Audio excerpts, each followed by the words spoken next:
A short time ago in a city in Missouri, folks on the street started noticing that there was a man walking back and forth on top of one of the downtown buildings, and it didn't take long for them to realize that this man was up there because he was thinking about jumping. And so a crowd started gathering on the ground trying to encourage him to come down safely. They were shouting words of encouragement, and they did this for a long time.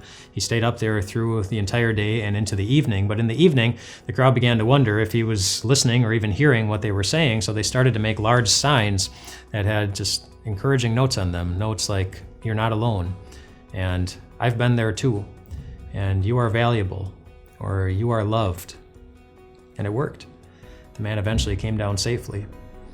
And what a cool thing for those strangers to do, to cancel whatever else they had going on that day, just to spend time with this one man who was needy. But that can also be kind of exhausting, especially if it happens on a regular basis, investing our time in the lives of those who are needy, who don't necessarily fill your heart with life and energy, but sometimes suck the life right out of your heart as they demand your time and your attention and your energy, and sometimes giving you no indication that your investment in their life is making any kind of difference. Those are the times when it can be hard to keep trying and keep going. And Jesus knows that better than anyone. He promised to always be with us.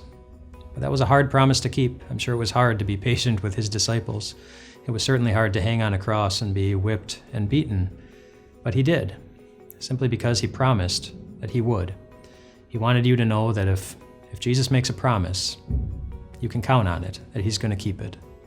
And so as you think of those who are needy in your life, those who need your time and attention, as you think of all the hard work that you must invest in their lives to be there for them, hear this promise from Jesus in 1 Corinthians 15 to remind you that your hard work is always going to be worth it.